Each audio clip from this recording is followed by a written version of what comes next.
antes de continuar as nossas próximas apresentações, nós gostaríamos de agradecer ao professor José Santiago, da Universidade de Santiago, em Espanha, pela presença aqui no nosso evento durante esses dias.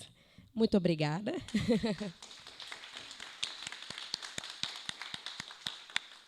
Bom, então vamos dar continuidade às apresentações. Agora nós chamamos o nosso colega Watson Mello, da Universidade da Província de Haiti. Muito bom. Com a apresentação intitulada Ensino de Português na região de Tokai, práticas e conexões com a maior comunidade brasileira no Japão. Boa apresentação.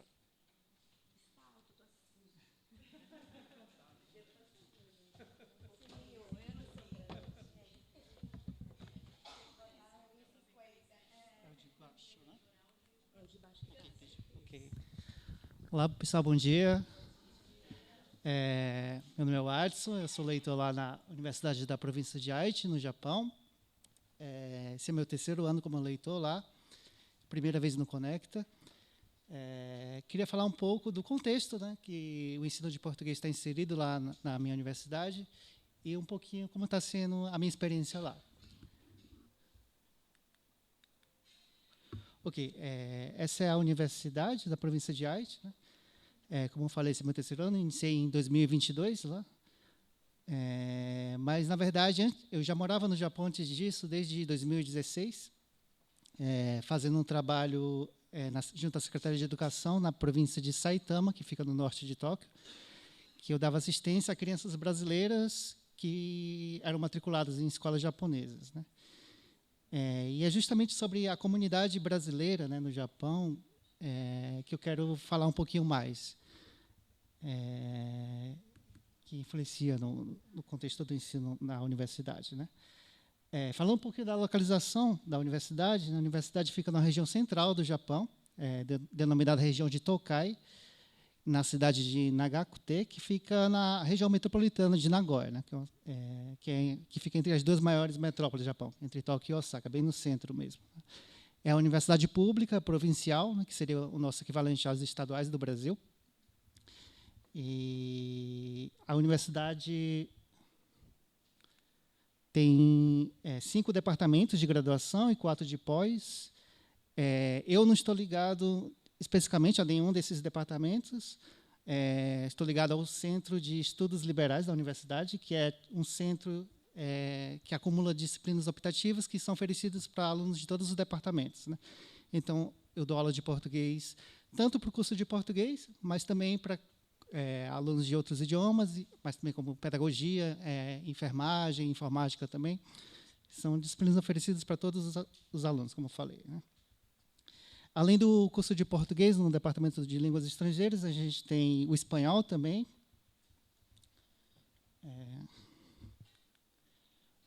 O espanhol, inglês, francês, alemão, chinês e relações internacionais também, que está inserido nesse departamento. Que, na verdade, são a maioria dos meus alunos, né? Os alunos que optam em estudar português, grande maioria deles vem desse departamento. Sobre a cidade de Nagoya, né, como eu falei, é uma cidade grande, né, uma metrópole também, sendo a 4ª maior do Japão em população. Mas em número de estrangeiros, ela está na 2ª posição, com mais de 310 mil estrangeiros morando na província de Aichi, na verdade, não só na cidade de Nagoya, né, que fica só atrás de Tóquio, que é a maior território do Japão, né? E o motivo pelo qual Aichi reúne tantos estrangeiros é que ela, juntamente com as províncias ali ao redor, na região de Tokai, as outras províncias, Mie, Gifu e Shizuoka, né, concentra um grande número de fábricas, né, que empregam a maioria desses estrangeiros que vão para lá. E dentre os estrangeiros residentes, né, a Tamis, na apresentação dela, adiantou, né, a maioria vem de países asiáticos, e como a gente pode ver na lista, né, só o Brasil é um país não asiático que está nessa lista, né. A gente tem um total de 211 mil, mais ou menos, morando no Japão, mas, na verdade, esse número já foi maior, né. até a crise de 2008, né, o Brasil já chegou em terceiro lugar em número de estrangeiros no Japão, perdendo só para a Coreia e para a China, né, que estão ali do lado, né. E talvez alguns podem se perguntar por que o Brasil, né, tem tanto estrangeiro assim, né. Também adiantou ontem que o Brasil, como vocês sabem, tem um grande número de descendentes de japoneses. E o governo japonês, a partir dos anos 90, resolveu oferecer, né, vistos de residência para os descendentes de segunda e terceira geração, né, os Niseis e os Sanseis, para residirem e trabalharem, né, no Japão. E nos anos 90, como vocês sabem, o Brasil também estava passando por uma crise econômica muito grande, né? Então, uma coisa casou com a outra, né? Então, teve uma grande leva que chegou no Japão, de brasileiros, a partir dos anos 90, e foi aí que surgiu a comunidade brasileira no Japão, né? Hoje conta com mais de 30 anos de história, né? Muitas vezes vinham só com a intenção de ficar 2 anos juntando dinheiro e depois retornar para o Brasil, né, para ter uma vida melhor, né? Mas esses planos, né, acabam muitas vezes sendo frustrados, né? E esses planos sempre eram adiados e eles foram ficando. E hoje a gente também tem muitas crianças brasileiras nascidas no Japão que nunca foram para o Brasil, nunca tiveram a oportunidade de ir para o Brasil, né? Então, são crianças brasileiras que não conhecem o Brasil, né? Têm um contato com o Brasil somente dentro da casa delas. Desses 211 mil brasileiros que eu falei para vocês, que existem no Japão inteiro, né, mais da metade deles, né, estão na região de Tokai, com um total de 120 mil brasileiros só nessa região, né. Na verdade, eu incluí a província de Shiga ali também, que, na verdade, não faz parte da região de Tokai, mas, como está ali do lado também, coloquei, né. Então, seria um total de 120 mil brasileiros só nessa região, né, com Haiti ali no centro. E, como eu falei para vocês, o Brasil, a título nacional, no Japão, está em 5º lugar em número de estrangeiros, mas se a gente pega só a província de Haiti, o Brasil dispara em 1º lugar, né. E, como vocês podem imaginar, né, com esse grande número de brasileiros, a gente tem uma espécie de mini-Brasil ali dentro da província de Haiti, né. É fácil encontrar supermercados brasileiros, restaurantes, lanchonetes, coxinha, pão de queijo, né. Serviços, né, oferecidos como salão de beleza, até dentista brasileiro você encontra, né? Banco do Brasil, tem carnaval, festa junina, tem de tudo, né? E também o interessante, uma coisa curiosa que eu achei quando eu cheguei lá, que é comum encontrar indicações em português nas ruas, né? Serviços de tradução, interpretação em prédios públicos também, né, português e japonês. Ou seja, é uma língua muito presente, né, nessa região.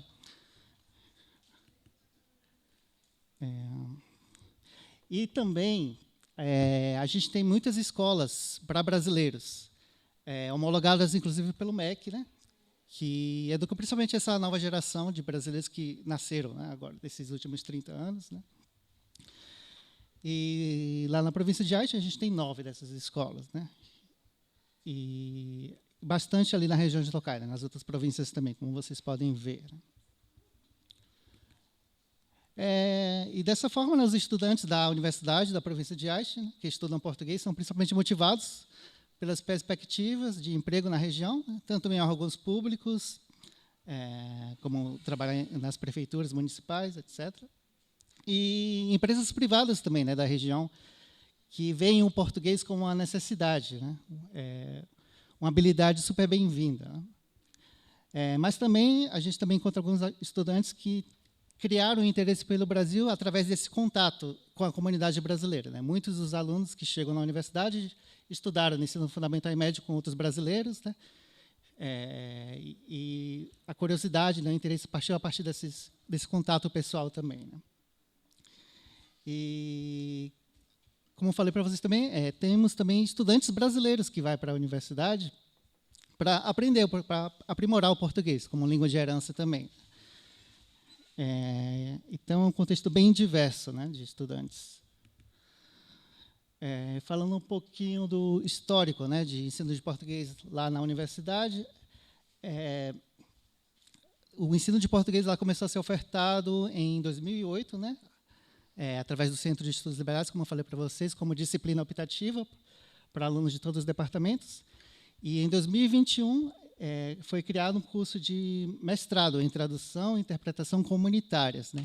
Ou seja, eles formaram tradutores e eles formam, né, tradutores e intérpretes para trabalharem em prédios públicos para oferecer esse serviço à comunidade, né, brasileira ali da região. E em 2022 eu cheguei lá, eu sou o primeiro leitor Guimarães Rosa que vai para lá. E em 2023 foi criado o curso de português, finalmente, né? Ou seja, quando eu entrei lá ainda não existia o curso de português, era só como disciplina optativa, né? Mas em 2023 começou o curso de graduação em língua portuguesa, né? Portanto, é um curso bem recente ainda, a gente está só com 2 turmas ainda, né? Uma que entrou no passado e uma que entrou esse ano, né? Ainda com poucos estudantes. E os objetivos das aulas de português, então, devido à presença da comunidade brasileira bem forte, né?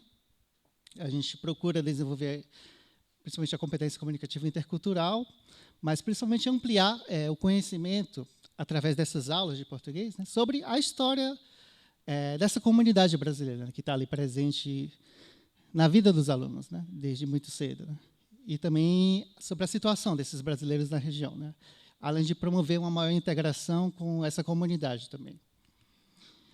Sobre a competência comunicativa intercultural, né, não vou me estender muito, porque alguns dos meus colegas já fizeram, né, aqui. Então, gostaria só de mostrar um pouco também de como esse contexto, né, influencia nas atividades que a gente planeja nas aulas.